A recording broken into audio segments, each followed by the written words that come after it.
présence, où nous proclamons, nous disons, nous déclarons combien son amour dure à jamais, son amour, combien il est fidèle, combien il est bon. On se lève ensemble?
Et Dieu déclare, dans la Bible, c'est dit, celui qui déclare publiquement que Jésus est le Fils de Dieu, Dieu demeure en lui. Amen. C'est une promesse extraordinaire. Et que nous puissions vraiment inviter Dieu à demeurer en nous, que nous puissions déclarer Jésus-Christ, celui qui a tout accompli à la croix, notre Sauveur, Yeshua.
promesse quand il dit la chose arrive. Et ce matin, ses compassions ne sont pas à leur terme. Son amour est toujours infaillible. Il nous invite à venir puiser à sa source, puiser l'amour dont nous avons besoin, la guérison, la restauration, le pardon. Il est celui qui est fidèle même quand on chancelle. Et vraiment qu'on puisse chanter à sa gloire, qu'on puisse vraiment avoir ce cœur à cœur avec lui ce matin.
matin, Seigneur.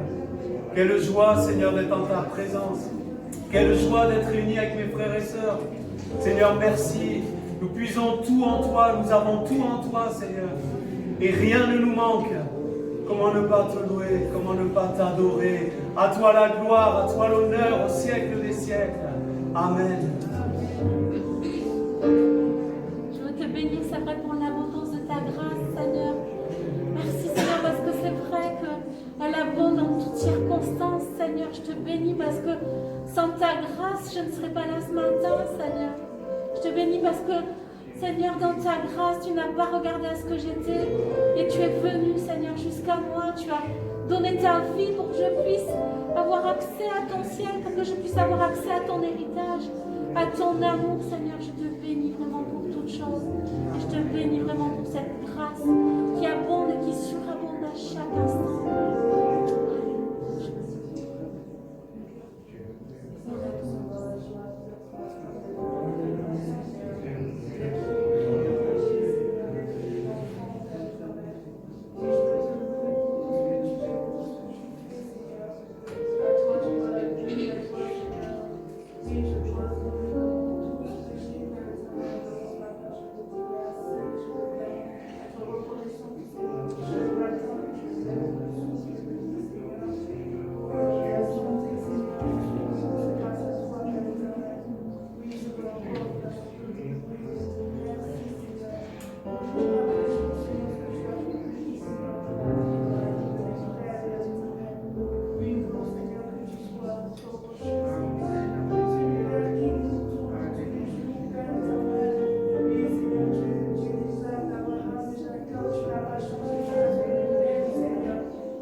Seigneur, je te remercie parce que Seigneur, tu réponds à nos prières, Seigneur, tu es fidèle. Tu entends les cris des malheureux, Seigneur, et tu leur réponds, Jésus. Quand le malheur atteint le juste, tu l'en délivres toujours, Seigneur. Tu es ma douce espérance, mon Dieu, et mon espoir est en toi, Seigneur. Chaque instant de ma vie, Jésus, je veux me confier en toi. Je veux garder les yeux fixés sur toi, Seigneur, parce que tout ce que tu as accompli à la croix, Seigneur, est Seigneur Jésus, une délivrance pour nous, Seigneur Jésus, et le salut pour nos vies, pour nos âmes, mon Dieu. Merci mon Dieu parce que je sais que je peux compter sur toi Seigneur, parce que tu es fidèle et tu nous aimes Seigneur d'un amour éternel et inconditionnel. Jésus, je te remercie mon Dieu parce que tu entends mes cris Seigneur, je t'aime.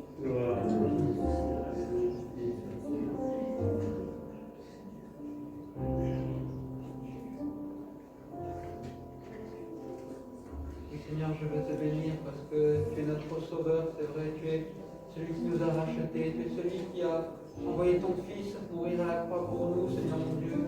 Et quelle grâce de savoir qu'aujourd'hui les péchés ont été pardonnés, les péchés ont été effacés grâce au sang de Christ qui a coulé, Seigneur. Merci parce qu'aujourd'hui tu as fait de moi ton enfant, tu as fait de moi, Seigneur, ton serviteur. Merci parce qu'aujourd'hui je t'appartiens, Seigneur mon Dieu. Merci parce qu'en toi j'ai tout reçu, Seigneur. Merci pour cet amour magnifique, Seigneur. Cet amour, Seigneur, immense que tu m'as manifesté, Seigneur mon Dieu. Oui, je veux te bénir avec mes frères et sœurs encore ce matin. Je veux élever ton nom parce que tu es le Dieu puissant, tu es le Dieu glorieux. Tu es digne d'être loué, d'être adoré, Seigneur mon Dieu. Et nous voulons t'élever, Seigneur. Nous voulons que ton nom soit élevé au milieu de nous, Seigneur. Sois béni, mon Dieu. Amen.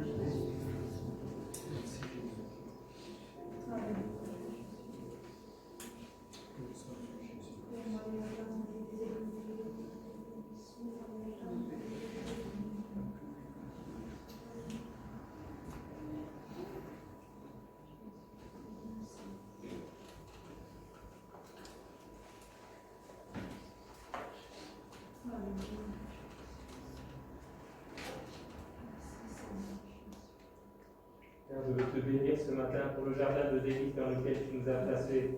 Nous étions perdus dans un désert brûlant, mais tu nous as arrachés à ce lieu de perdition pour nous placer dans ton jardin de délices. Et tes bénédictions sont nombreuses, elles sont innombrables, Seigneur. Partout nous tournons nos regards, nous voyons tous ces arbres luxuriants, et ils nous rappellent toutes les bénédictions dont tu nous as comblés. Mais au milieu de tout cela, Père, il y a un arbre qui n'est semblable à aucun autre, c'est ton Fils, l'arbre de vie. C'est celui qui nous émerveille, c'est celui qui nous nourrit de la vie éternelle. Nous te remercions pour toutes choses, Père, en effet, pour tout ce que ta main sème pour nous. Mais Seigneur, jamais, même l'éternité ne suffira. On te remercie assez pour ton Fils donné. Il est cet arbre de vie bien plus grand, bien plus beau que tout autre. Il est celui auquel nous voulons venir encore ce matin. Il est nul n'est son égal, nul n'est son semblable, et son fruit est doux à notre palais. Nous voulons nous asseoir à son ombre, nous voulons nous réjouir de tout ce qu'il nous donne. Seigneur, merci pour la vie que nous y trouvons. Jésus, tu es le plus beau des fils de l'homme. Jésus, en toi nous avons la vie, en toi nous sommes au centre du projet de Dieu. En toi nous avons tout pleinement, Jésus. Tu es incomparable, tu es indescriptible. Oh, toutes les bénédictions du Père sont merveilleuses, mais toi, Jésus, tu es la bénédiction pour nous. Tu es la bénédiction suprême en qui nous avons tout pleinement. Ce matin, nous voulons nous réjouir de toi. Au pied de cet arbre, nous voulons nous réjouir, nous voulons nous reposer et nous voulons nous nourrir à toujours. Merci, Jésus, pour qui tu es. Merci, Père, pour ton Fils donné pour nous. Amen.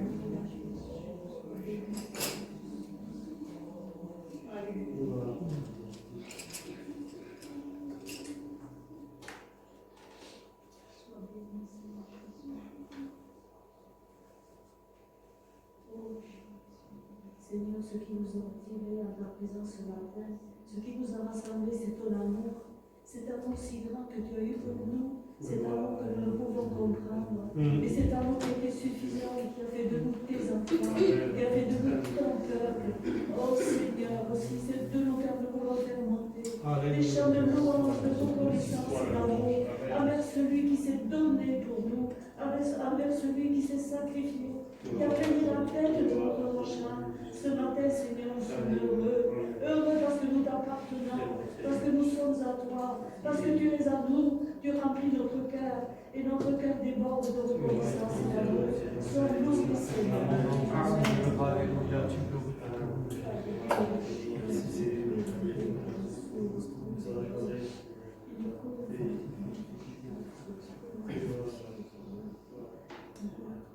Oh Seigneur, tu es celui qui marche devant moi.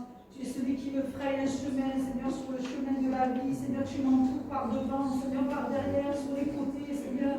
Nous, Seigneur, pour ta fidélité, Seigneur, parce que quand je crois, Seigneur, m'effondrer, Seigneur, tu me tends ton bras, Seigneur, et tu me secours, Seigneur. Je te loue parce que en ta présence, Seigneur, tes vérités, Seigneur, sont tellement palpables, Seigneur, je te loue parce que quand tu es là, Seigneur Jésus, je peux, Seigneur, combattre, Seigneur Jésus, je peux être forte en toi, je peux m'appuyer sur toi, je peux compter sur toi, Seigneur, je te loue parce que je peux te voir à l'œuvre dans ma vie, Seigneur, je peux te voir à l'œuvre, Seigneur, dans la vie de mes frères et sœurs, Seigneur, je peux te voir, Seigneur, dans le ciel, je peux te voir dans la nature, Seigneur, et combien j'aime te contempler, Seigneur, combien j'aime contempler ta beauté, parce que qui est comme toi, Seigneur, oh, combien tu es beau, Seigneur, combien tu es merveilleux, Seigneur, et c'est vers toi que j'ai choisi chaque jour, Seigneur, de tourner mes regards, Seigneur, c'est la vie que je choisis, Seigneur, c'est toi que je veux, Seigneur, alors je te loue pour ce jour merveilleux, Seigneur, où tu t'es donné pour moi, Seigneur, ce jour où je ne méritais rien, Seigneur, mais tu m'as tout donné, je te loue parce qu'aujourd'hui, toujours, je ne mérite encore rien, Seigneur, mais tu es là, Seigneur, et tu m'aimes, Seigneur, rien ne peut me séparer de ton amour, rien ne peut me séparer de ta grâce, Seigneur, ce que tu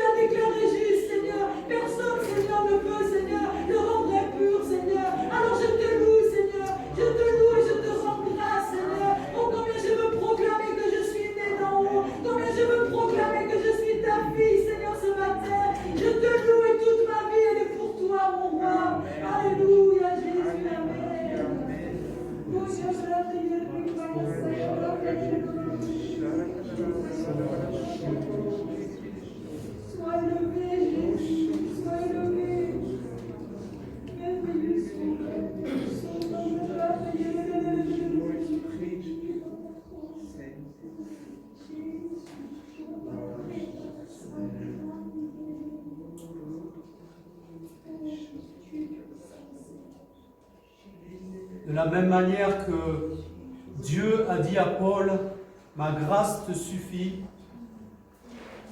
Et tu as lu ces choses dans les Écritures. Et de la même manière, ce matin, c'est à toi personnellement que Dieu s'adresse. Comme il s'est adressé à Paul, son serviteur. Il s'adresse à toi. Et il te dit, ma grâce te suffit. Ce combat que tu mènes pour obtenir absolument quelque chose de l'Éternel, et parfois même cela peut provoquer de la déception, de l'incompréhension, même de la colère. Tu dois le laisser maintenant comme Paul l'a laissé, en entendant cette parole du Seigneur, ma grâce te suffit. Et Paul a pu dire, je sais vivre en l'abondance, je sais vivre en la disette. Je puis tout par celui qui me fortifie. Saisis cette parole par la foi ce matin. La grâce de Dieu te suffit. Il y a tout en elle. Tu n'as besoin de rien d'autre. Loue-le et magnifie-le pour sa grâce envers toi. Et proclame à qui veut l'entendre autour de toi, la grâce de l'Éternel te suffit.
Je te loue, Seigneur, je te bénis pour ta grâce.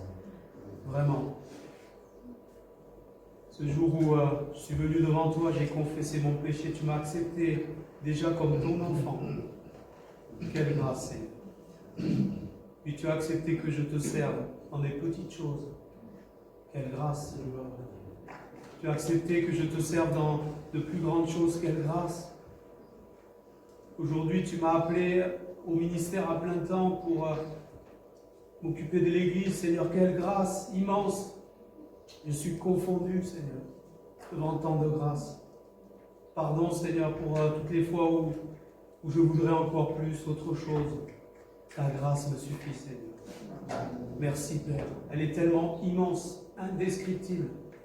Les mots sont trop petits. Mon intelligence est trop étriquée pour comprendre l'immensité de ta grâce.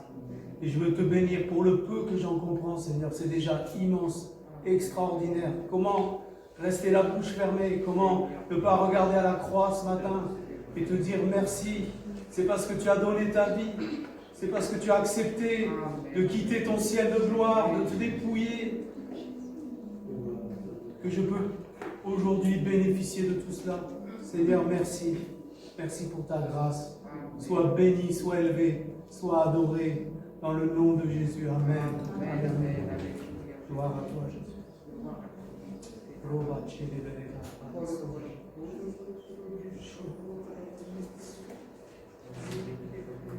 C'est vrai, Seigneur, avec mes simples mots, je veux te dire combien ta grâce a été grande à mon égard. Merci, Seigneur, parce que aujourd'hui j'ai ce privilège d'appartenir, Seigneur, alors que j'étais rien, qui est loin de toi, dans mon péché.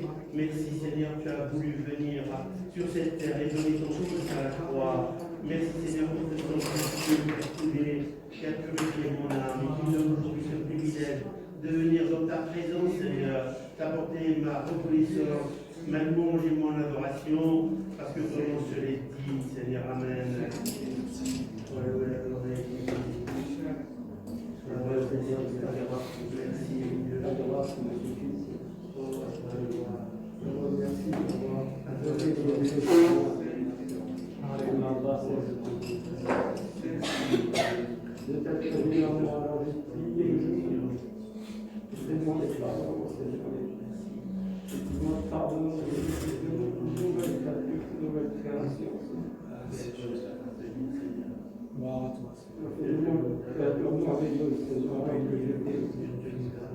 J'étais rien, j'étais méchant, mauvais. Seigneur, que ma chance et que me transforme encore. Je te remercie, Seigneur. C'est le plus beau jour de ma vie. Amen. Merci Seigneur. Sois béni, Seigneur. Alléluia. Alléluia.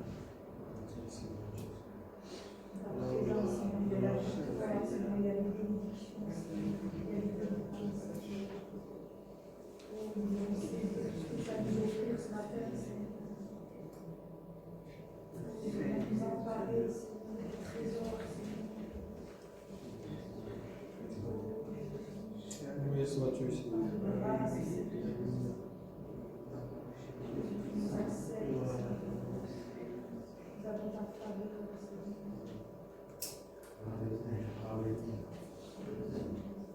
L'éternel Église.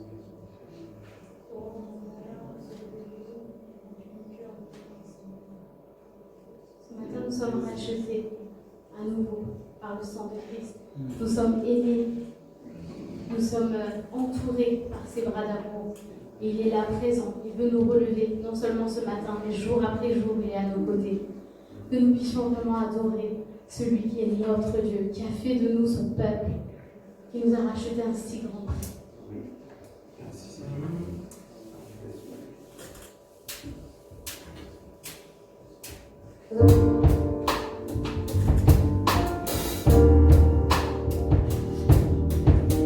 Qu'on puisse montrer nos voix comme une prière à notre Dieu.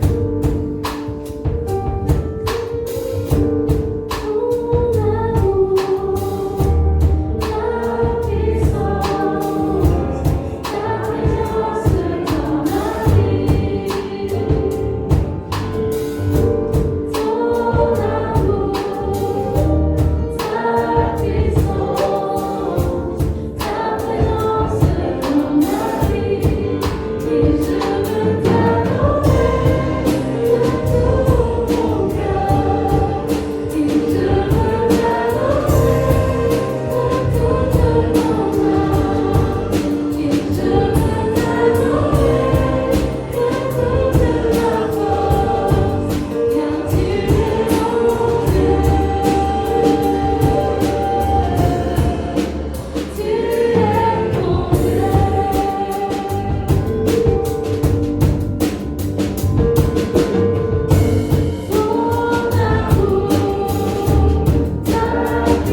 verser en abondance sur nous.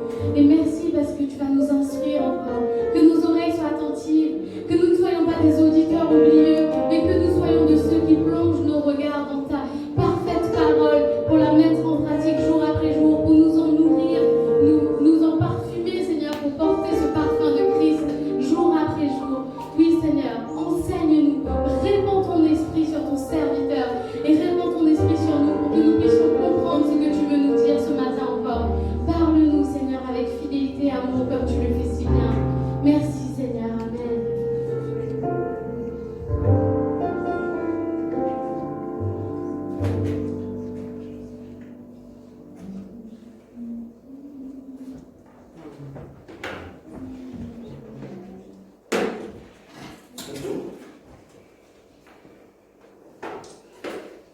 Bonjour à tous. J'aimerais commencer ce message en lisant avec vous un verset dans le livre du prophète Sophonie. Chapitre 3, on va lire le verset 17.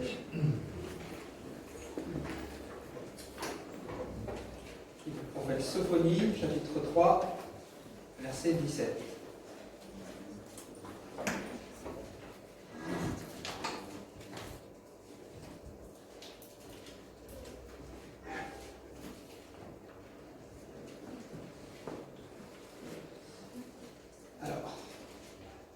Le verset nous dit: L'Éternel ton Dieu est au milieu de toi un héros qui sauve.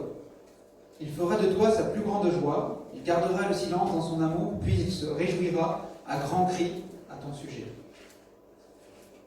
J'avais ce verset à cœur depuis quelques jours, et en me penchant un peu plus dessus pour préparer ce message, j'ai remarqué que ce verset marquait une sorte de tournant, de charnière à l'intérieur du livre du prophète Jérémie.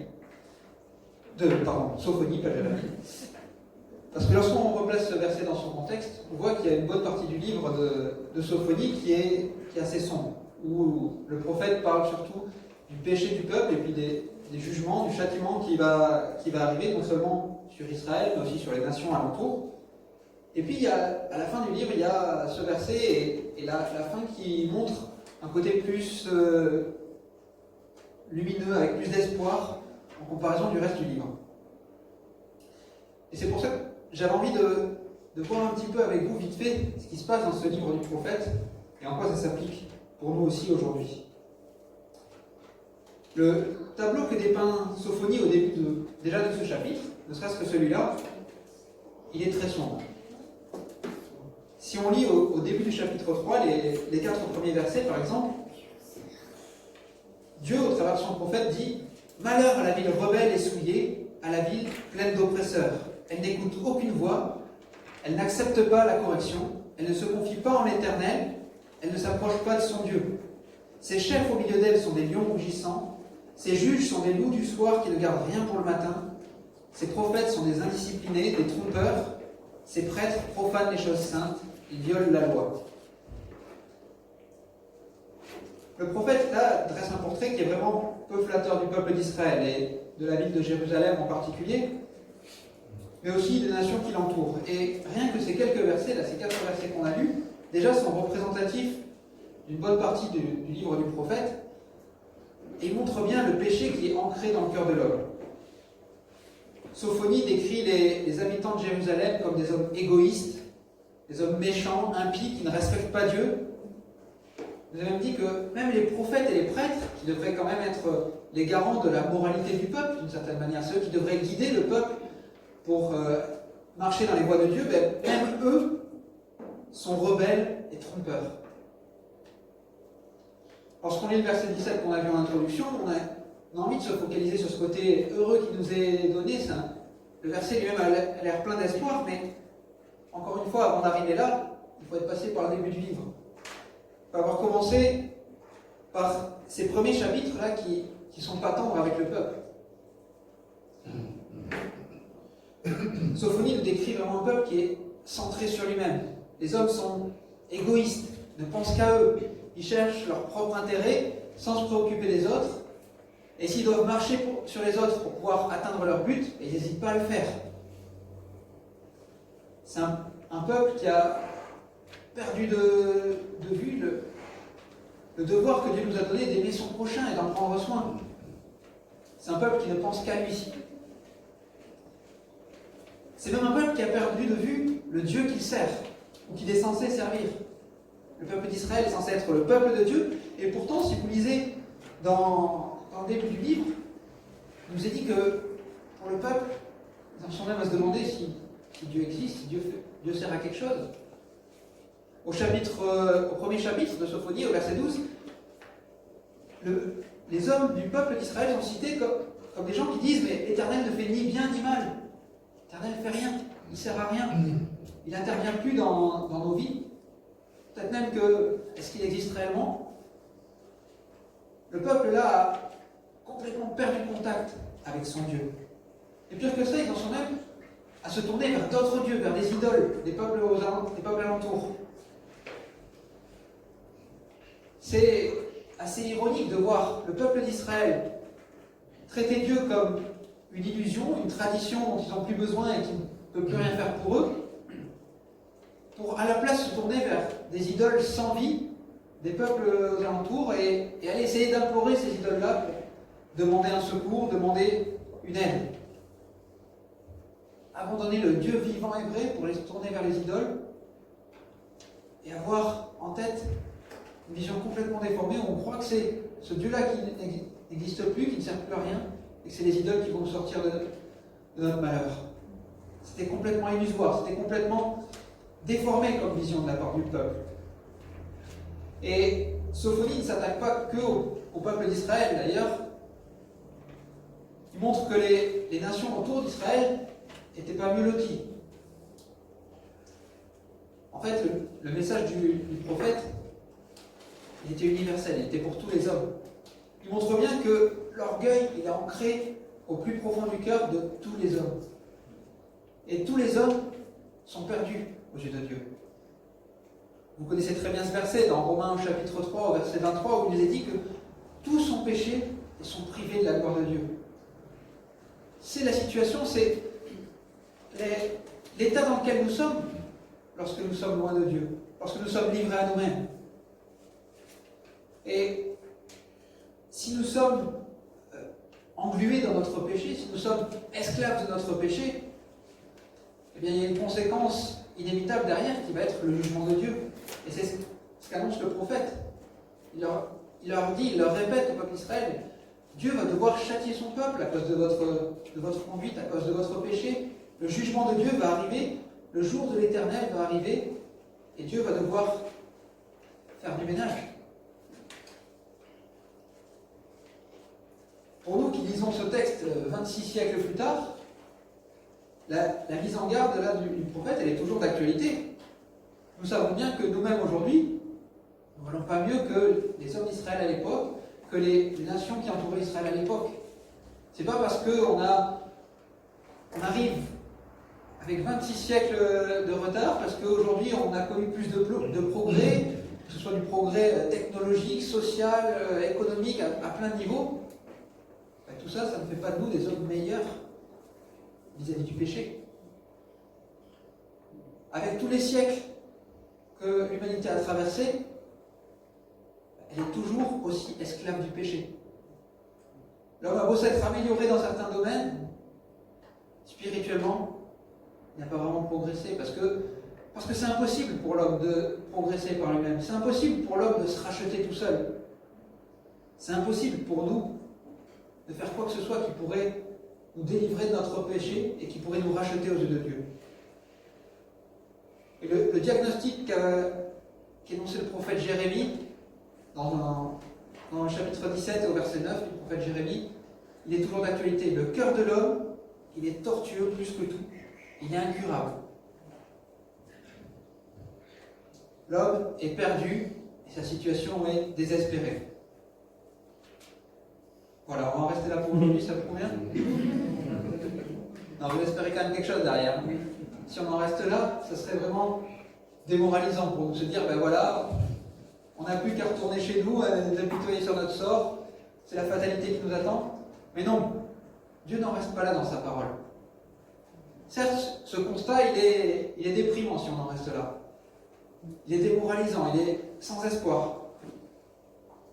Et si vous lisez le livre du prophète Sophonie, en plus, il y a plus des 2/3 du livre qui sont consacrés à ça. Sur les 3 chapitres que compte ce livre, on va dire il y a 2 chapitres et demi qui sont là-dessus, où le prophète dénonce la conduite du peuple et annonce le jugement de Dieu. On pourrait dire que le prophète Sophonie, c'est un prophète qui est pessimiste, c'est un prophète de malheur, comme on dit aujourd'hui parfois. Il voit que le mal, il voit que le jugement qui va avec. Mais c'est pas tout à fait vrai, parce qu'en plein milieu là, de ce dernier chapitre, il y a un revirement de situation. En plein milieu de ce dernier chapitre, tout d'un coup, la situation se renverse. Et après avoir insisté pendant longtemps sur la nature dépravée des hommes, d'un seul coup, le ton du livre change, et au verset 8, notamment, du chapitre 3, là, il décrit le jour de l'Éternel, le jour où l'Éternel va devoir juger le peuple. Il dit « Attendez-moi donc, déclare l'Éternel, le jour où je me lèverai pour le butin, car j'ai décidé de rassembler les nations, de rassembler les royaumes pour déverser sur eux ma fureur. Toute l'ardeur de ma colère, oui, toute la terre sera dévorée par le feu de ma jalousie. » Ça y est, là on est au plus profond, il y a le jugement qui tombe. Et immédiatement, il passe à autre chose. Aussitôt derrière, on dirait que le jugement de Dieu, il n'y a qu'un seul verset qui lui est consacré finalement. Le moment où Dieu va vraiment juger, c'est très court. Un seul verset. Et puis tout de suite, on bascule dans l'après, dans ce qui va arriver après ce jugement, ou du moins la conséquence qu'il va y avoir après. Et lorsqu'on lit les versets qui suivent, à partir du verset 9, là tout de suite, on a beaucoup plus d'espoir qui ressort dans les versets. Parce que Dieu continue en disant « Alors je donnerai au peuple des lèvres pures, afin qu'ils fassent tous appel au nom de l'Éternel, pour le servir d'un commun accord. Venus de plus loin que les fleuves d'Éthiopie, mes adorateurs, ceux que j'ai dispersés m'apporteront des offrandes. Ce jour-là, tu n'auras plus à rougir de toutes les actions par lesquelles tu as péché contre moi. Car alors j'enlèverai du milieu de toi ceux qui exultent dans leur orgueil, et tu cesseras de faire l'arrogance sur ma montagne sainte. Je laisserai au milieu de toi un peuple humble et faible qui trouvera son refuge dans le nom de l'Éternel. Le reste d'Israël ne commettra pas d'injustice, ne dira pas de mensonge, et il n'aura pas dans la bouche une langue trompeuse, mais ils pourront manger et se coucher sans que personne ne les trouble. Le jugement qu'avait annoncé Sophonie, il est inévitable. Mais c'est qu'un détail, presque, dans le plan de Dieu. Qu'un passage très court pour arriver à purifier le peuple. Le désir de Dieu, c'est pas de châtier l'humanité, de punir l'humanité pour le plaisir de la punir. Le désir de Dieu, c'est plutôt de sauver cette humanité perdue. Dans Ézéchiel, au chapitre 33, au verset 11, Dieu dit « Je suis le Seigneur, l'Éternel. Je suis vivant, dit le Seigneur, l'Éternel. Et ce que je désire, ce n'est pas que le méchant meure, c'est qu'il change de conduite et qu'il vive. Revenez de votre mauvaise voie. Pourquoi mourriez-vous, maison d'Israël ?» Ça montre bien que le désir de Dieu, c'est pas que le jugement inévitable tombe et puis fasse périr l'humanité entière, mais au contraire, c'est que la perspective de ce jugement ouvre les yeux des hommes pour les amener à revenir vers lui. De la même manière, dans le Nouveau Testament, lorsque j'ai cité tout à l'heure ce verset de Romains 3, verset 23, où il est dit « Tous sont péchés, sont privés de la gloire de Dieu ». Paul n'en reste pas là. Immédiatement derrière, il enchaîne en disant « Mais ils sont gratuitement justifiés par sa grâce, par le moyen de la rédemption qui est en Jésus-Christ. » Pour Paul aussi, la situation de l'homme, elle est effectivement désespérée lorsqu'il est livré à lui-même, mais Dieu n'a pas permis cela. Dieu n'a pas voulu qu'on en reste là. Dieu a voulu, aussitôt derrière, fournir un moyen de salut. Et je pense que si Sophonie s'est autant attardée sur cette description-là négative de l'homme, du peuple d'Israël, des nations environnantes, c'est pour faire ressortir encore plus le contraste avec la nature de Dieu derrière, avec l'amour que Dieu veut manifester pour tous ces hommes. Parce que quand on voit tout ce que les hommes ont fait contre Dieu, on pourrait se dire que tout ce qui reste à faire à Dieu, c'est d'être un Dieu vengeur, un Dieu aigri, qui va vouloir faire périr le peuple et se venger de tout ce que le peuple a pu lui faire subir. Quand on voit combien il a été rejeté, méprisé, trahi par son peuple. Combien parmi les hommes, s'ils avaient été à la place de Dieu, diraient ben, on jette l'éponge là, il n'y a plus rien à en tirer. Si je suis autant rejeté par ces hommes, ben, qui restent dans leur péché, qui restent dans leur malheur, il n'y a plus rien à faire pour eux. Mais non, c'est pas comme ça que Dieu raisonne. Pour Dieu, il y a effectivement un jugement qui doit tomber, mais il y a surtout une occasion là de manifester son amour, de manifester sa grâce. Et c'est pour ça que le jugement est effectivement tombé, mais pas sur nous. Il est tombé sur Christ. C'est Christ qui a porté tout le poids du jugement qui devait nous atteindre. Lorsque Dieu décrit au peuple qu'il va devoir châtier, qu'il va devoir punir, finalement, il est en train de parler de ce qui va tomber sur son propre fils. Et aujourd'hui, non seulement ce salut que Dieu a annoncé au peuple d'Israël était pour eux, mais il est aussi pour nous, qui vivons dans ce qu'on appelle les temps de la fin. Vous l'avez vu, Dieu dit, il va attirer des hommes des confins de la terre. Là. Il dit même, au-delà des fleuves de l'Éthiopie, les adorateurs vont se rassembler du monde entier. Parce que, au travers du peuple d'Israël, il y avait un message, il y avait une promesse, il y avait une symbolique que Dieu voulait faire passer. Mais il ne voulait pas réserver son salut au seul peuple d'Israël. Il l'a ouvert au monde entier. Parce que ce salut n'était pas basé sur des mérites, n'était pas basé sur quelque chose qui résidait dans la personne même des hommes qui étaient sauvés. Non, ce salut, il se basait simplement sur la nature de Dieu, sur l'amour de Dieu, sur sa grâce. Oui, il nous est dit à nombreuses reprises dans le Nouveau Testament que le salut que nous recevons ne vient pas de nous, parce que Dieu ne veut pas que nous puissions nous glorifier de cela, mais il vient de la grâce même de Dieu. Et les temps qu'a décrit le prophète Sophonie, c'est les temps que nous vivons aujourd'hui. Des temps où le pardon et le salut sont offerts à l'humanité tout entière. Paul le décrit dans le chapitre 2 de son livre aux Éphésiens, quand il dit « Maintenant, Jésus-Christ, vous qui étiez jadis éloignés, vous avez été rapprochés par le sang de Christ, car il est notre paix. Lui qui des deux n'en a fait qu'un. Les deux, c'est le peuple d'Israël et les païens. Donc des deux, il n'en a fait qu'un, et il a renversé le mur de séparation, l'inimitié, ayant anéanti par sa chair la loi des ordonnances dans ses prescriptions. Il a voulu créer en lui-même, avec les deux, un seul homme nouveau. En établissant la paix, il a voulu les réconcilier avec Dieu, l'un et l'autre, en un seul corps, par la croix, en détruisant par elle l'inimitié.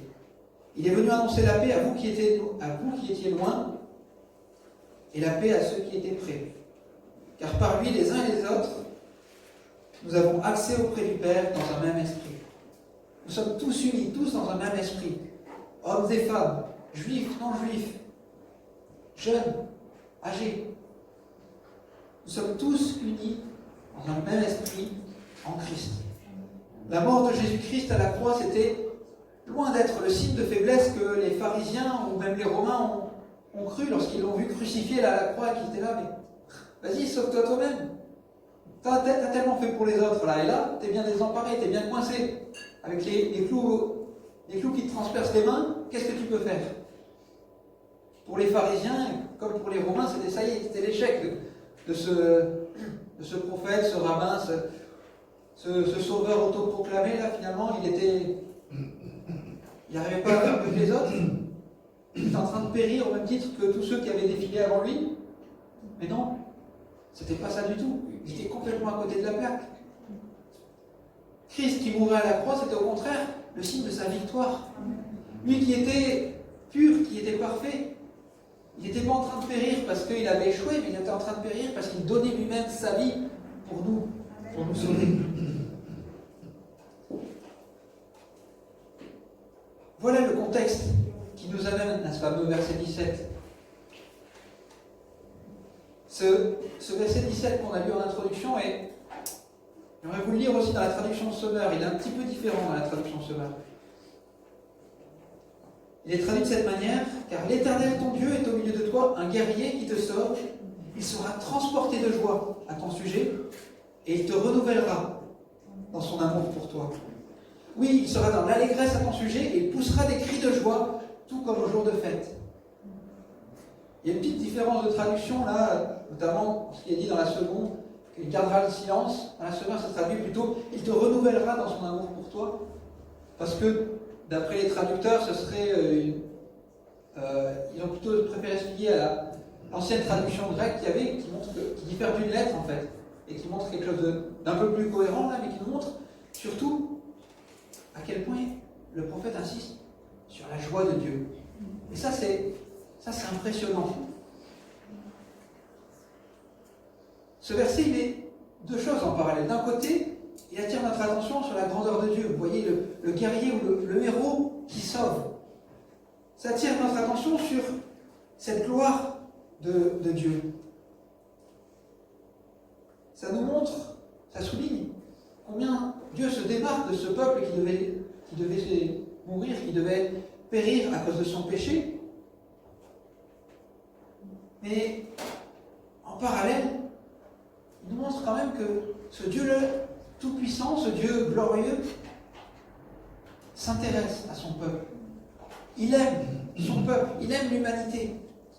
Et même encore plus que ça, il trouve sa joie dans son peuple.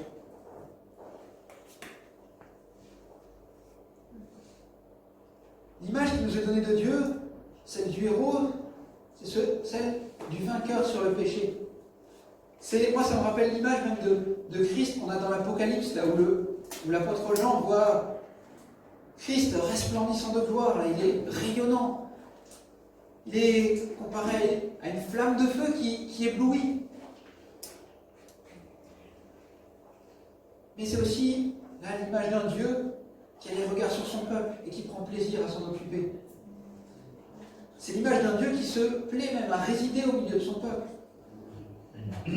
À la fin de l'histoire du peuple d'Israël en tant que nation, on a cette image frappante dans le livre d'Ézéchiel de la gloire de Dieu qui est obligé de quitter le peuple d'Israël. On la voit, la gloire de Dieu là, qui résidait dans le temple et puis qui commence à sortir du temple, arriver jusqu'au parvis et puis même sortir de Jérusalem.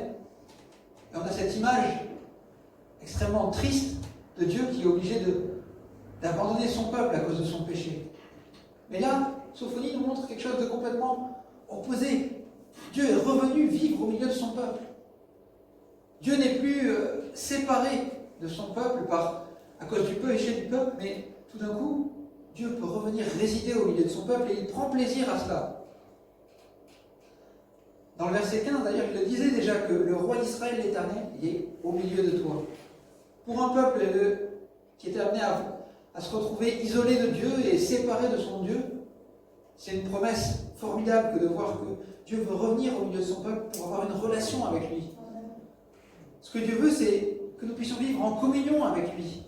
Il veut avoir une intimité avec son peuple. Et encore plus que ça, il nous a dit, Dieu trouve sa joie dans son peuple. Vous avez vu ces versets? Il sera transporté de joie à ton sujet. Il sera dans l'allégresse à ton sujet. Il poussera des cris de joie, tout comme au jour de fête. C'est pas une joie qui est cachée, là, qui est timide, qui est au fond du cœur et qu'on perçoit quasiment pas. Non, c'est quelque chose de démonstratif. Pour Dieu, c'est quelque chose qui doit ressortir, qui se manifeste.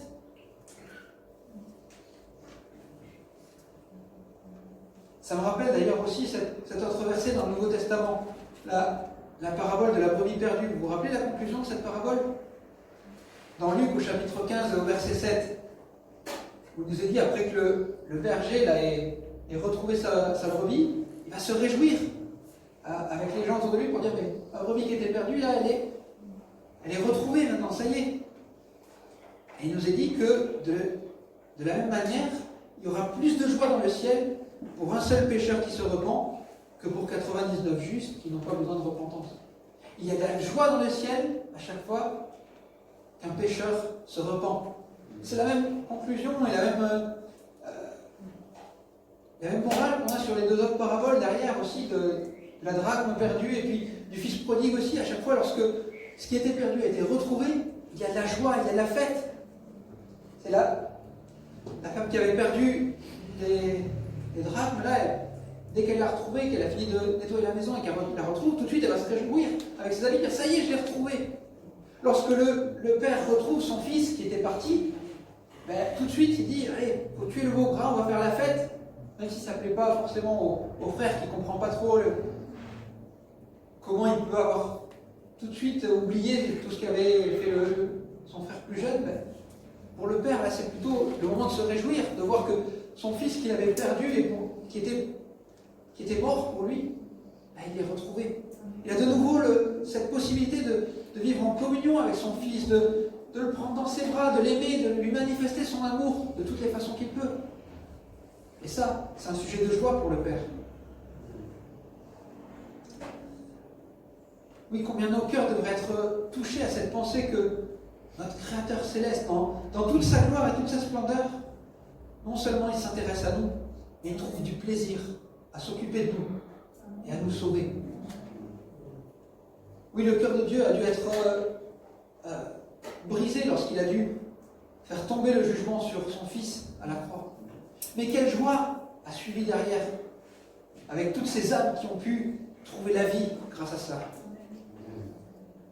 Oui, ça devrait nous amener à une grande humilité, de réaliser que aujourd'hui nous pouvons produire cette joie dans le cœur de Dieu, lorsque nous décidons de nous réfugier en lui. Et c'est cette même joie que Dieu veut nous communiquer, il veut que nous prenions part à cette joie. Lorsque le Père se réjouit au sujet de son fils qu'il a retrouvé, lorsque le frère trouve à redire là-dessus, au contraire, le Père essaie plutôt de l'inclure dans la fête. Et il ne lui dit pas, bon, si ça ne te plaît pas, tu retournes dans ta chambre, tu vas bouder dans ton coin, nous on va faire la fête sans toi. Non, il lui dit au contraire, mais réjouis-toi avec moi. Toi aussi, tu devrais être content de voir que ton frère est revenu. Et Dieu veut partager cette joie avec nous, il veut la déverser dans nos cœurs. Dans sa grâce, Dieu veut nous relever, il veut nous délivrer de l'emprise du péché, mais il veut aussi nous transformer. Il veut transformer nos vies pour les remplir de sa vie, de sa joie, de sa paix. Si vous lisez vraiment tout ce qui est dit dans ce chapitre 3 du prophète Sophonie, on voit que Dieu dit qu'il va transformer ce peuple. C'est lui qui va lui donner des lèvres pures. C'est lui qui va changer leur cœur. C'est lui qui va faire tout cela. C'est pas simplement parce qu'il va essayer de faire le tri parmi le peuple et chercher lesquels sont pécheurs, lesquels sont purs et parfaits. Non, ça, si Dieu faisait ça, il arriverait avec personne de sectionner à la fin. Si Dieu se contentait d'éliminer tous ceux qui sont pécheurs, allez, ceux-là je les enlève, celui-là j'enlève, celui-là n'est pas à la hauteur, on l'enlève aussi. Qui reste à la fin? Personne. Tous sont pécheurs et sont privés de la gloire de Dieu. Mais c'est parce que Dieu transforme nos cœurs et parce que Dieu déverse sa grâce et sa puissance dans nos vies que nous pouvons entrer dans cette nouvelle réalité. Nous pouvons entrer dans cette joie, entrer dans cet amour que Dieu nous communique. Oui, Dieu le dit dans les versets qu'on a lus, au verset 12, « Je laisserai au milieu de toi un peuple humble et faible qui trouvera son refuge dans le monde de l'Éternel. » Voilà ce que Dieu cherche, un peuple qui est conscient qu'il ne peut pas se sauver lui-même. Un peuple qui fait preuve d'humilité et qui accepte que son seul secours, c'est de crier à Dieu.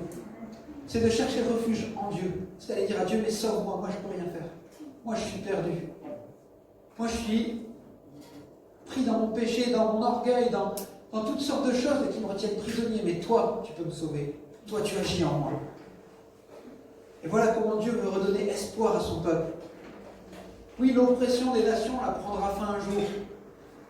Le temps où les orgueilleux dominent le peuple, où les égoïstes essaient de dominer sur tout ce peuple, ça ne durera pas éternellement.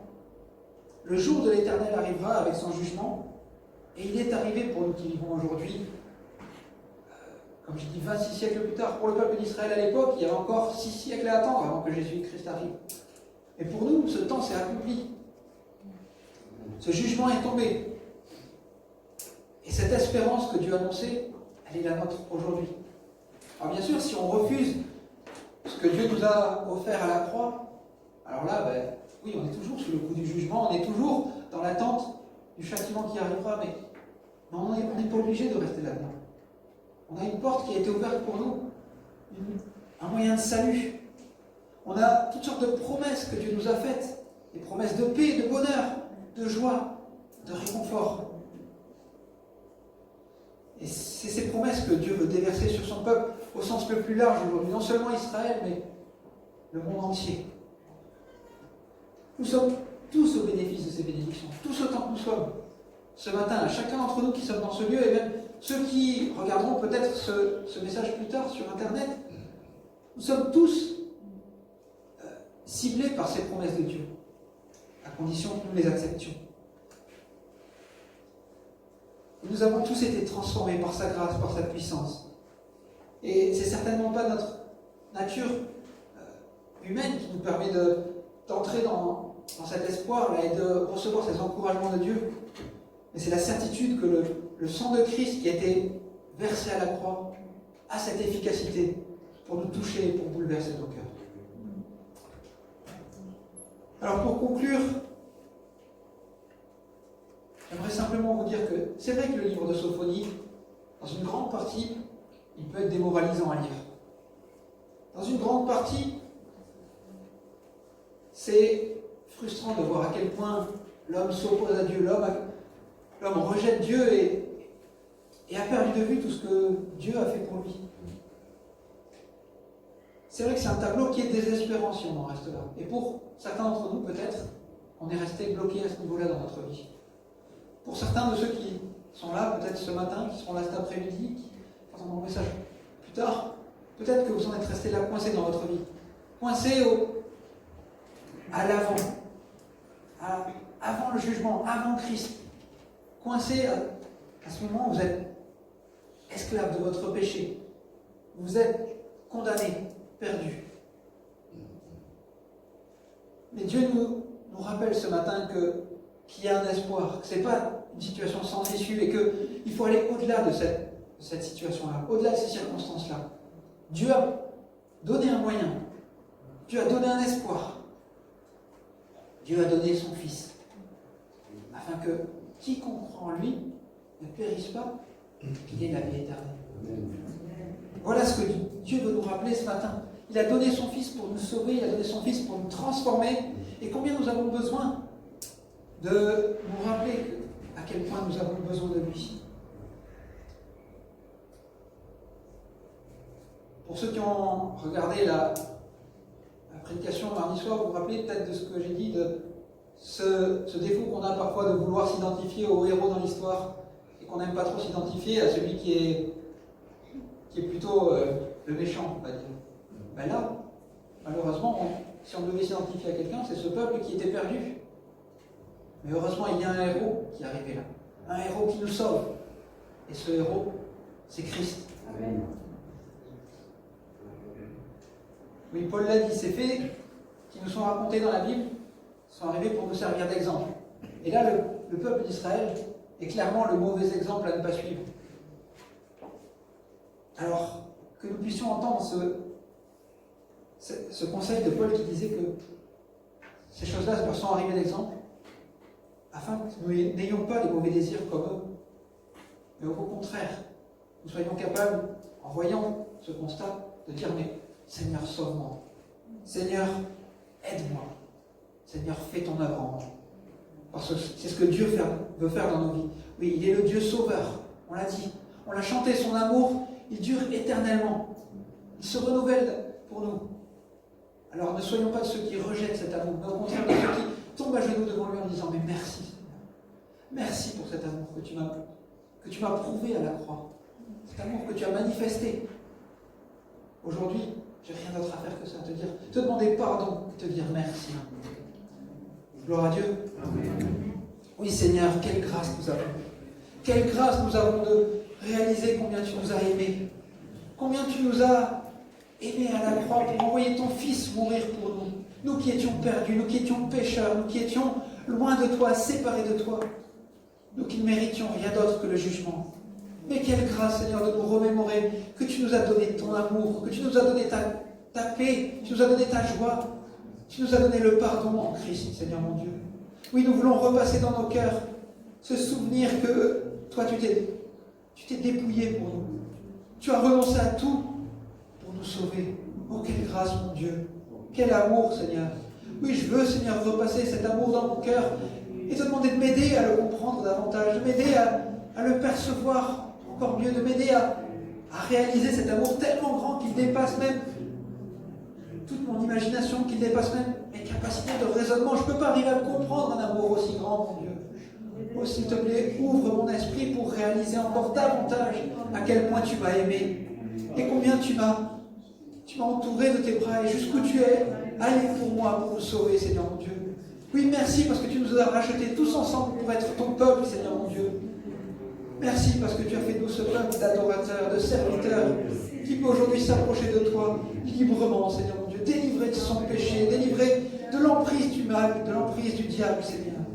Oh, nous t'aimons, Seigneur, et nous te bénissons ce matin, Seigneur. Sois loué, mon Dieu. Amen.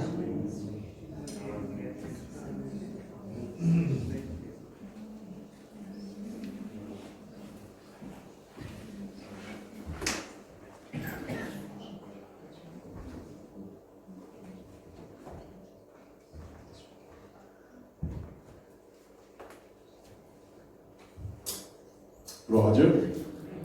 Merci beaucoup à David pour ce message qui nous rappelle combien Dieu est bon, Dieu est gracieux et Dieu veut faire encore grâce ce matin et sauver une personne. Amen. On va passer aux annonces de la vie de l'Église de la semaine qui arrive. Donc cet après-midi, nous avons un deuxième culte pour ceux qui sont inscrits, ceux qui peuvent venir et qui ne sont pas encore inscrits, c'est encore possible de le faire puisqu'il reste encore des places. Donc n'hésitez pas à vous inscrire auprès de Anaël. La semaine prochaine, nous avons, déjà ce culte a été enregistré par vidéo. Donc ceux qui veulent regarder ou vous connaissez des personnes peut-être qui ne peuvent pas venir dans ce lieu et qui désirent pouvoir accéder au culte de ce matin, vous pouvez me faire la demande et je vous enverrai un lien privé. Nous ne mettons pas ce culte publiquement parce qu'il y a toute la louange, des annonces, s'il y a des sujets de prière qui peuvent être confidentiels aussi. Donc nous préférons aussi le laisser à titre privé. Donc n'hésitez pas à me faire la demande et je ferai une joie de vous le transmettre, ce lien. Mardi, nous continuons, comme vous le savez habituellement, nos réunions sur la chaîne YouTube de l'Église. Donc n'hésitez pas à vous connecter à partir de 19h15-20. Nous avons notre réunion de prière à 19h30 sur la chaîne YouTube. Et une fois la réunion de prière terminée, il se poursuit l'étude biblique. C'est notre pasteur qui partagera le titre « Vivre dans la vérité ». Donc c'est sur notre chaîne YouTube à partir de 20h30. Dimanche, on continue le même format, vous êtes habitués, on ne se relâche pas dans les inscriptions. Toujours pareil, dès cet après-midi, ce soir, vous pouvez vous inscrire donc, par texto sur le numéro de Luc et faire attention à bien relire les tutos pour pas qu'il y ait d'écueil, d'erreurs par rapport aux inscriptions, par rapport à tout le protocole à suivre. Donc toujours pareil, là le culte ce matin étant complet, nous basculons au culte de l'après-midi. Donc pensez simplement à vous inscrire au plus tôt pour qu'on puisse s'organiser pour pouvoir passer au culte de l'après-midi si nécessaire. Enfin, dimanche 6 septembre, nous aurons la rentrée des ados. On vous préviendra au niveau des modalités, de l'organisation, etc. Mais notez déjà pour tous les parents qui sont concernés ce matin qu'il y aura déjà la rentrée des ados le dimanche 6 septembre. Le week-end d'église, pour l'instant, est maintenu le 12 et 13 septembre. Veillez bien à le noter, à vous engager à prendre du temps pour prier en église, prier en communauté, afin de voir l'œuvre de Dieu croître et avancer dans Colomiers et ses alentours. Donc soyez présents. Et à la fin du deuxième culte, du dimanche 13 septembre, ce sera la rentrée jeunesse. Donc tous les jeunes, si vous êtes concernés, vous pouvez contacter Mickaël ou moi-même et on se fera une joie, si vous êtes nouveau, de vous accueillir ou en tout cas de redémarrer l'année avec vous le dimanche 13 septembre à partir de 16h30. Nous continuons toujours la banque alimentaire, les besoins sont toujours là, donc veillez aux mails que nous envoyons pour du coup manifester votre générosité selon ce que votre cœur selon ce que Dieu met sur votre cœur. Et enfin, je termine avec les offrandes. Vous le savez, par rapport à ce protocole sanitaire, nous ne ramassons plus les offrandes depuis que la crise a démarré. Par contre, vous avez la possibilité à l'entrée de l'église, à la droite de l'église, à la droite de l'entrée, pardon, il y a une petite boîte aux lettres. Vous pouvez poser, si vous avez prévu votre offrande au Seigneur, vous pouvez la déposer dans la boîte aux lettres de l'église, ou sinon vous allez simplement sur le site internet de l'église. Il y a un onglet nous soutenir, et là tout est vraiment bien indiqué, et vous pouvez déposer ce que vous avez prévu de donner à Dieu. Amen. Je crois que c'est terminé. Ok.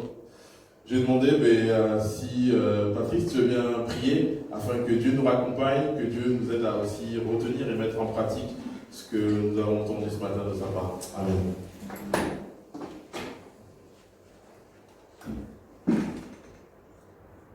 Seigneur, nous te remercions vraiment pour qui tu es, pour ce que tu fais dans chacune de nous. Merci Seigneur, parce que tu nous connais chacun, tu sais ce que nous vivons, Seigneur. Tu sais par quelles épreuves nous passons. Et nous pouvons être sûrs que tu es le Dieu fidèle et le Dieu qui est véritable, qui est juste, notre Dieu. Et donc tu vas t'occuper de chaque cœur, Seigneur. Garde-nous, Seigneur, avec cette soif de te connaître davantage, de te suivre, Seigneur, vraiment d'être assis. Seigneur, merci de m'accompagner chacune, Seigneur. Merci pour ce culte aussi cet après-midi, Seigneur. Merci de te réjouir, Seigneur, parce que nous nous réjouissons. Merci, Jésus. Merci. Merci, Saint-Esprit. Amen. Vous pouvez rester assis. Juste l'équipe d'accueil va vous faire sortir pour pas qu'il y ait de rassemblement de foule à l'extérieur de l'église. Pensez bien à remettre vos masques et quand vous souhaitez discuter dehors, il n'y a pas de problème, seulement respectez les distanciations. Un dernier sujet de prière, avant peut-être de juste, non mais il n'y a pas de souci, juste je pensais à ça, ma femme me disait salue bien l'église, le terme de sa grossesse est aujourd'hui, donc je n'ai pas reçu de texto, le téléphone n'a pas sonné, tout va bien, mais en tout cas elle a hâte d'accoucher, d'exploser, je ne sais pas comment on peut dire ça, mais tout va bien, merci de prier parce que là ça va être cette semaine, c'est obligatoire, il va falloir sortir le bébé s'il ne veut pas sortir tout seul, donc voilà, je compte sur vous pour vos prières et pour votre accompagnement, votre soutien, merci beaucoup, que Dieu vous bénisse, je tiens à vous remercier aussi pour vos prières déjà parce que je sais que vous le faites. Je laisse le service d'accueil vous faire sortir.